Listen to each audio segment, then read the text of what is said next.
stolen bases went up in the 80s and whatever 70s when we had more of an influx of black talent. Now we see in today's game, the talent pool of black players is dramatic, dwindled down dramatically. And we also seen a downcrease in stolen baseball and stolen bases as well in baseball over the last few years. So do you think that's then correlated? The lack of black players also correlates to the lack of stolen baseball, stolen bases. I don't know why I keep saying baseball, stolen bases we see in today's game.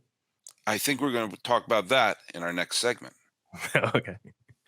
Miller brought up something I want to talk about because there is a tremendous decrease in the number of African-American players. We saw Andrew McCutchen, who was one of the more recent black superstars, is returning home to his roots with the Pittsburgh Pirates. I'm glad to see that. Andrew McCutchen is a player who is impossible not to root for, not just because his peak, he was a super exciting player and helped spark that brief renaissance we saw in Pittsburgh. But he just seems, everywhere he's gone, he seems to be like a good solid teammate and a good citizen and everything like that. And as he's winding out his career, heading back to where he was, but there has not been a great replenishment of black stars in baseball.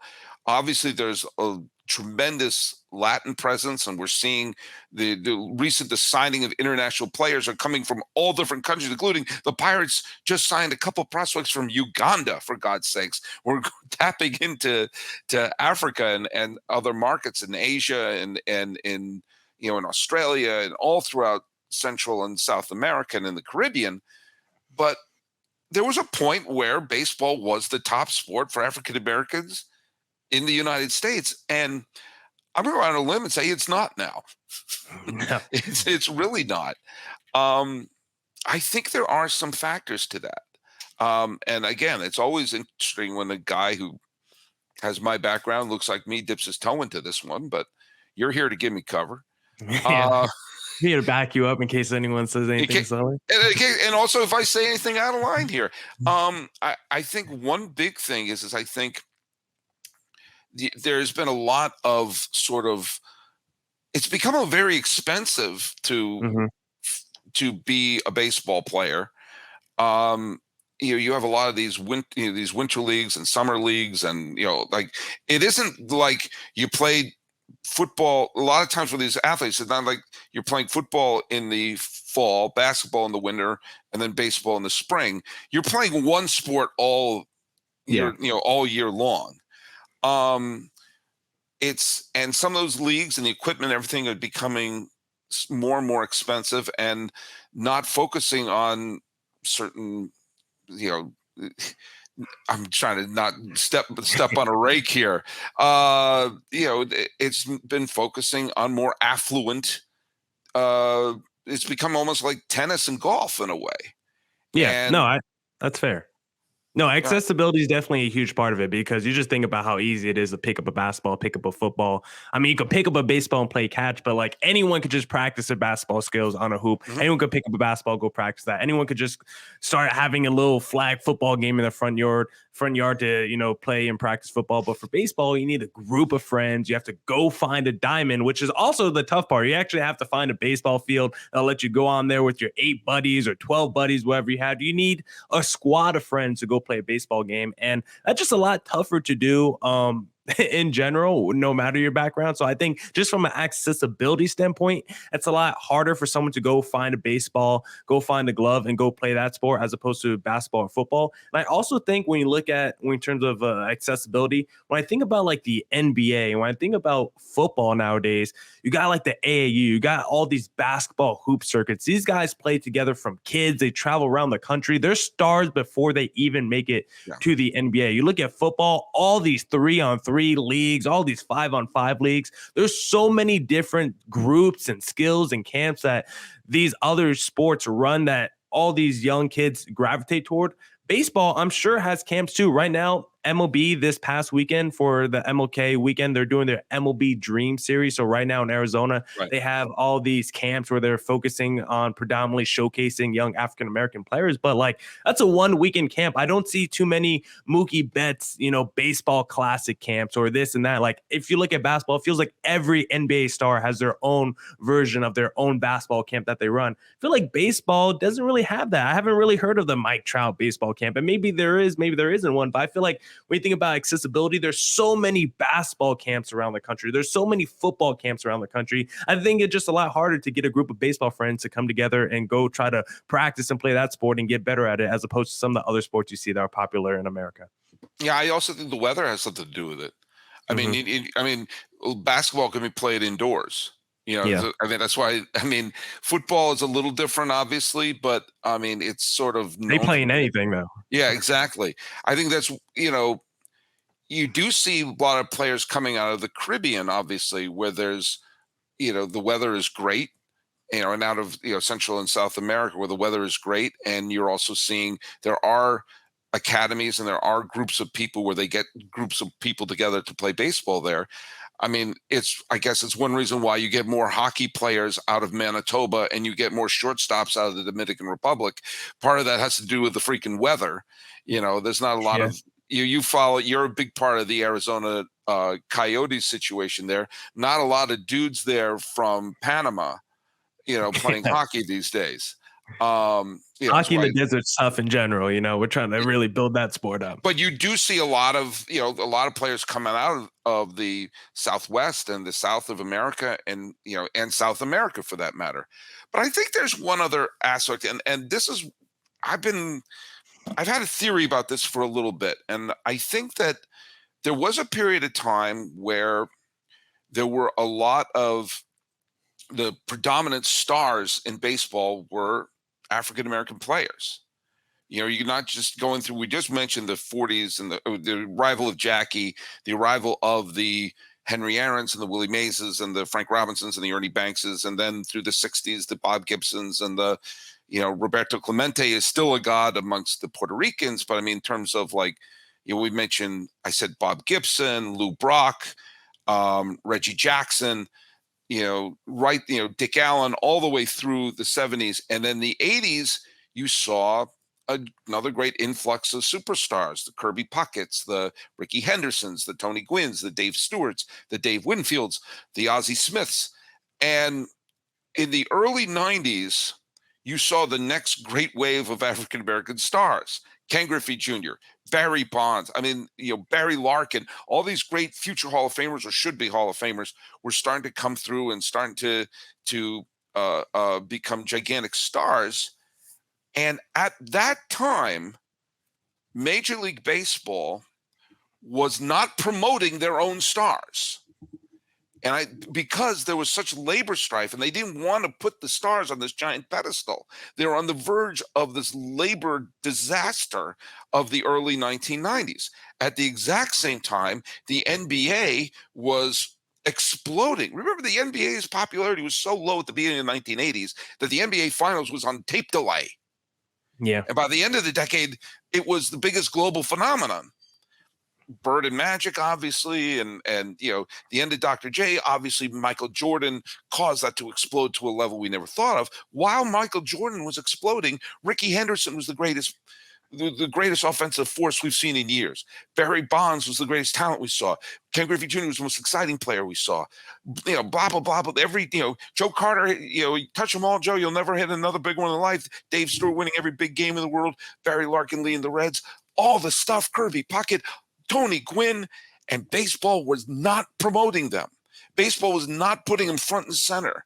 They weren't doing the Nike ads. You knew the third or fourth player on the Bulls and the Suns and the Knicks. But most people wouldn't know who Ken Griffey Jr. is unless he was wearing his uniform and had a sign that said, "Hello, my name is Ken Griffey Jr." And that's inexcusable because he was not only supreme talent, did great on television, but wanted to be seen by everybody. And I think that this may not be a huge factor, but I think the fact that there was a whole generation of kids not putting their posters on the wall, but putting Barkley and Pippen, and of course MJ on their wall. And then same thing with the NFL. I think that that played no small part in an entire generation not idolizing a group of players and wanting to emulate them. No, I think fame definitely plays a part of it because, like you're talking about, when you become a superstar black athlete in baseball, you don't get the same acclaim as you do in basketball or football. You can't just walk around the streets and get mobbed by fans like you do in the NBA and NFL. I think that fame does play a factor to it. I feel like in the culture that we have here in America for a lot of these young athletes and youths, like just in general, like you want to be recognized for your talent. Like all these, we talked about all these basketball prospects coming up, they all have their mixtapes, all have huge followings on social media before they even blow up. But for a young baseball prospect, it's just not going to be the same fame and acclaim. We don't usually know how good a baseball prospect is, a youngster is, until they make it to the major leagues, until they start showcasing their ability. We know about these young NBA players and NFL players from their times in colleges and their times in high school. And you don't get the same level of fame if you're doing it the baseball method. And now you're looking at the sports of today.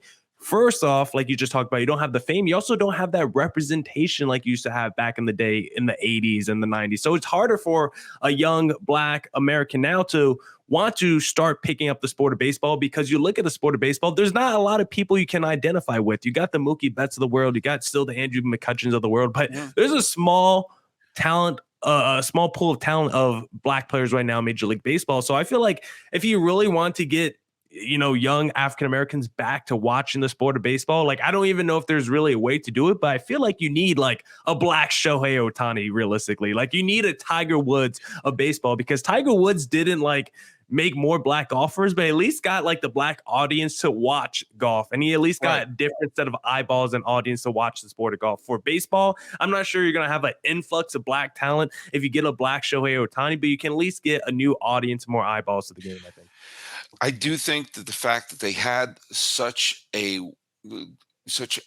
large number of Hall of Fame or certainly all-star quality players who were African American at the beginning of the 1990s who were not given the press and not given the attention that they should have, I think plays no small part in it was like a generation of kids that was lost. And you'll see hero worship when Ortiz returned back to the Dominican Republic, or Miguel Cabrera coming back to Venezuela, Mariano Rivera going back to Panama. All this sort of you can still see there could be potential hero worship. I don't know. I don't have the answer. I just want to address the question there because it seems it seems straight. I'll tell you something that I'm not going to negative smear campaign something here, but if I were, I know there was the whole RBI, reviving baseball and inner city program that the late John Young formed in the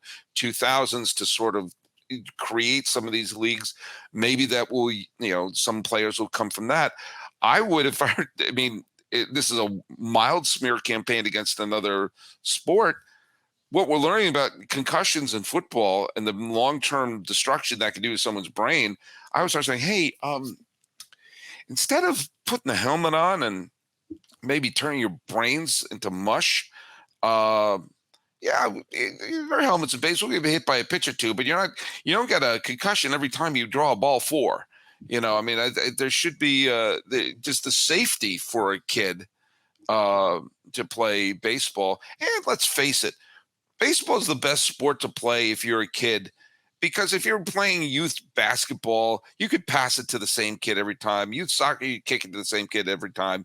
Little league, every kid gets a turn at bat. Every kid gets a chance. And you know what? That's something to celebrate too. Yeah, there's some great positives to baseball. You get more long-term investment usually. If you're a great baseball player, you get more long-terms on your deal. The money, you make way more as a baseball athlete than you do as an NFL player. But once again, like we were talking about, I think it goes back to baseball just not being like a cool sport. Like it's tough to say, but like I think young Black Americans just don't resonate with the sport of baseball as they do with other sports. You can't, like young athletes today care so much about building their brand. And like you talked about, baseball still hasn't really figured out how to prop up the brand of their own athlete. So it's like, if I'm a young athlete, why would I go to baseball? I can have the I can have the money in baseball, I can have the long-term security, but can I have the fame? Can I have the fame? Can I have the post-career after when I'm done playing the sport like I can in basketball and football? Because a lot of those guys still have endorsement deals, a lot of those guys still have TV gigs and stuff like that. In baseball, you're just not in the limelight as much when you're done playing baseball, unless you're like Kevin Millar. And here is where it's so frustrating for me on the on that issue, that for me, baseball seems to be like the single best sport for the internet age, in that there's always new content. Like right now, it's the NFL playoffs. Okay, I've made no bones about it. I don't follow the NFL, but I do. I'll watch a playoff game if it's on. I mean, I dip my toe into it, and I did watch the thrilling end to the Buffalo and Miami. Who's going to win? It's going back and forth. Uh, It's like, and I've a lot of friends from the Buffalo area, and some still live in Buffalo, and I'd like fans in Buffalo to experience joy in life. And I know that's sacrilege to say, but but then okay, the game is over, and now we got to wait a full week. If you love your football, you got to wait a full week for a new game. In baseball, there's always a game on. There's always a chance to show a highlight. There's always new content that you could be putting on there. The NBA seems to understand that. The NBA understands that if they put their content on, there's lots of games a week, and they're putting things on wherever the eyeballs of the fans are. Baseball always seems to fight the internet, blacking out games here, blacking out content here, restricting use of this or that, when the people who are trying to post these things are trying to carry the water for baseball, to say we're trying to put it in front of some of these young eyes. And I think it's frustrating for me, because the way it isn't, because I'm going to watch baseball no matter what. But I would like to see the sport grow. I would like to find a new generation of fans to discover the game. I do think it's a thrilling sport, obviously, and they need to figure out, how do we get it in front of the right eyeballs, and how do we find maybe the right star to to make baseball cool again.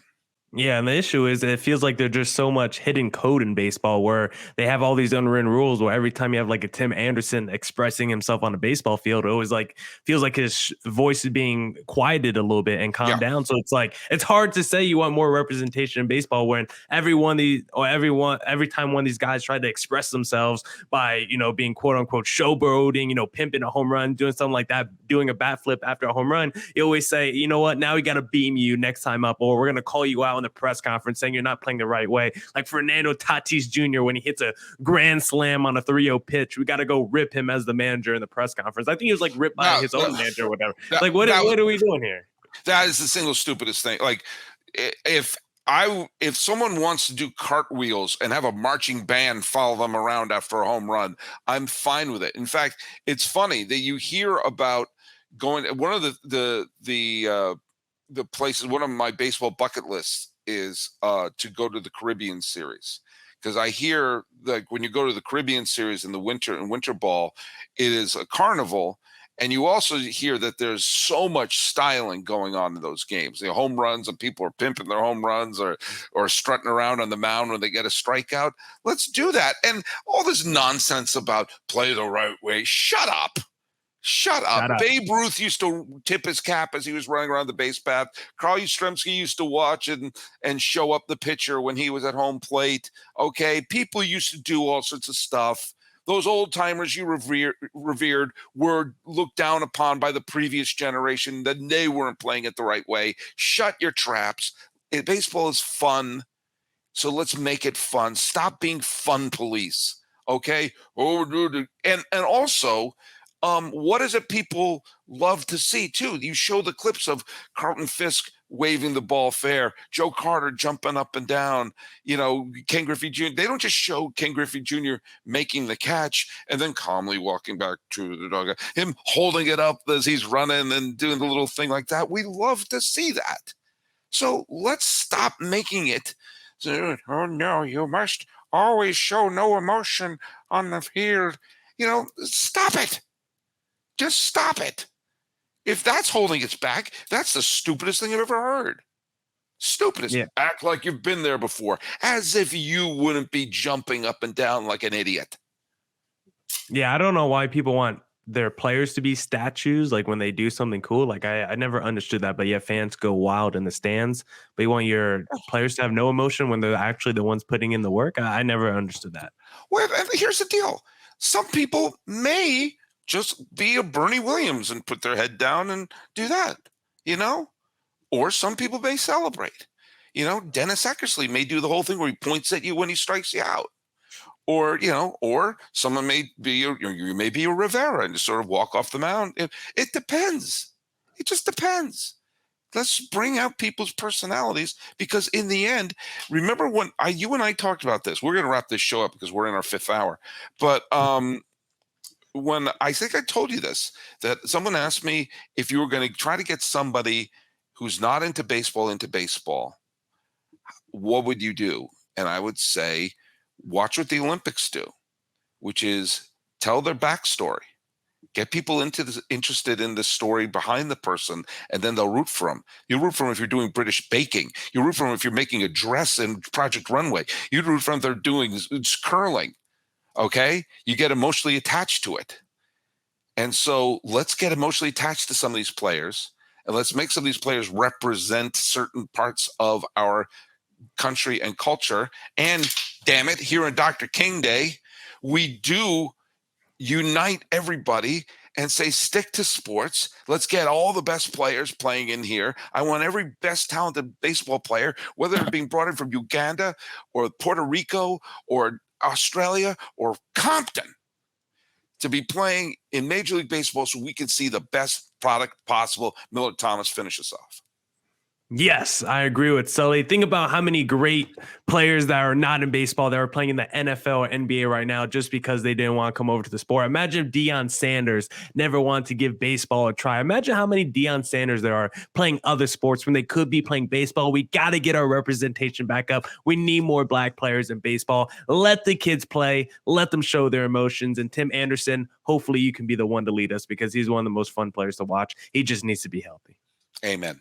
All right, Millard. Well, hey, everyone, thanks so much for making Locked On MLB your first listen. And for your second listen, make that Locked On Diamondbacks. Your third listen, make that be Locked On MLB Prospects. Friend of the podcast, Lindsey Crosby. He's a prospect encyclopedia, and he's going deep on the MLB stars of tomorrow. It's free and available wherever you get your podcasts. Speaking of getting your podcast, Millard Thomas, where can people listen to you?